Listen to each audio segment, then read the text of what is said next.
The simplest answer is often the best answer, and this is particularly applicable to health issues.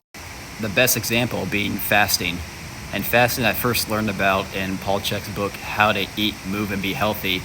And in it, he recommended if somebody got diagnosed with a disease like cancer, Crohn's, colitis, or something pretty serious, the very first thing that somebody should do is a 72-hour fast. And when I heard that, I thought that sounded pretty extreme. I've been used to eating at least 3 meals a day my entire life. You miss one meal and you get hangry and nothing seems to go right for you. So I just kept it in the back of my mind. And fast forward 7-8 years later, after a bunch of surgeries to remove the colon, I thought I had fixed things through nutrition, through neurosomatic therapy, through working on some emotional things, through doing a couple of detox protocols. And I had been good for a couple of years. And suddenly I started having rectal pain again. And the typical detoxes I had done weren't working.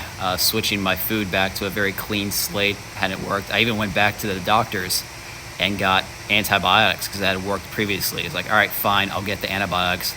I'll fix the issue, and then I'll fix the gut afterwards. But even after a full 14-day cycle of Augmentin and Flagyl to very strong antibiotics, it didn't go away.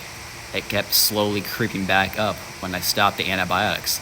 So I had to look at other options and remember the 3-day fasting that I heard about from Paul Chek's book. So I tried it.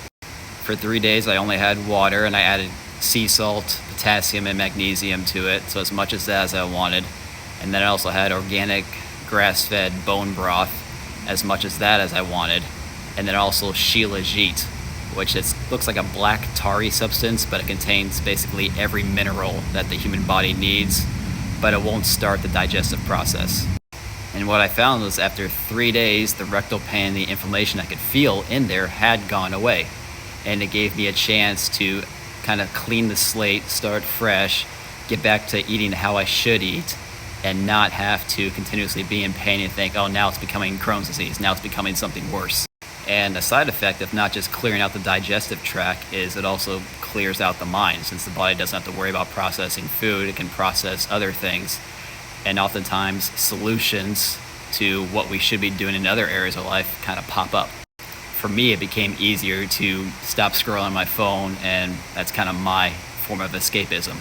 So if you're struggling with something and nothing else has been working, a 72-hour fast could be the answer.